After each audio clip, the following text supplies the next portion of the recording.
ఉన్నట్టుండి ఉమ్మడి ఆదిలాబాద్ జిల్లాలో రాజకీయ వేడి ఒక్కసారిగా మొదలైంది. గత ఎన్నికల్లో ఓడిపోయి మారిన రాజకీయాల నేపథ్యంలో కాంగ్రెస్లో చేరారు కొంతమంది ముఖ్య నేతలు. పార్టీలో తమకు ప్రాధాన్యం దక్కకపోతుండడంతో పక్కచూపులు చూస్తున్నారు. తాజాగా పలువురు స్వరం పెంచడంతో స్థానిక సంస్థల ఎన్నికల ముందు రాజకీయ పార్టీల్లో కలవరం రేపుతోంది.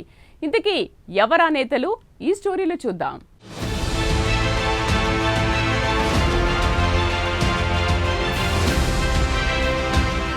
ఆదిలాబాద్ జిల్లా వ్యాప్తంగా అధికార ప్రతిపక్ష పార్టీల నడుమ వివాదాలు నెలకొన్నాయి. ప్రత్యేకించి తూర్పు జిల్లాలో అధికార పార్టీలోనే తీవ్ర దుమారం రేపుతున్నాయి. సిర్పూర్ నియోజకవర్గంలో మాజీ శాసనసభ్యుడు కోనేరు కోనప్ప వ్యవహార శైలి రాజకీయ వర్గాల్లో చర్చకు దారితీస్తోంది. గతంలో కాంగ్రెస్ పార్టీలోని రాజకీయ జీవితం మొదలుపెట్టి ఆ తర్వాత బహుజన సమాజ్ పార్టీ బీఎస్పీ, భారత్ రాష్ట్ర సమితి బీఆర్ఎస్ పార్టీలలో చేరారు. అయితే తాజాగా రాష్ట్రంలో రేవంత్ రెడ్డి నేతృత్వంలో కాంగ్రెస్ ప్రభుత్వం అధికారంలోకి వచ్చిన వెంటనే తన రాజకీయ గురువు మాజీ మంత్రి ఇంద్రకరణ్ రెడ్డి, మాజీ ఎమ్మెల్యే విఠల్ రెడ్డిలతో కలిసి కాంగ్రెస్లో చేరారు.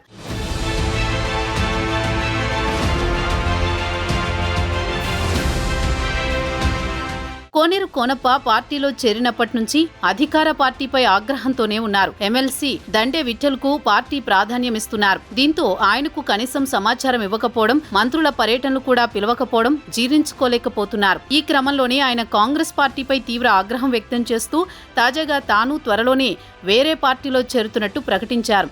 చెన్నూరు నియోజకవర్గంలో మాజీ ఇన్ఛార్జి జడ్పీ చైర్మన్ మూల రాజిరెడ్డి సైతం అక్కడి ఎమ్మెల్యే గడ్డం వివేక్పై తిరుగుబాటుకు దిగారు. మా ఎమ్మెల్యే ఎప్పుడూ ఏ పార్టీలో ఉంటారో తెలియదు అంటూ వివాదాస్పద వ్యాఖ్యలు చేశారు. తాజా పరిణామాలు తూర్పు జిల్లాలో తీవ్ర కలకలం రేపుతున్నాయి.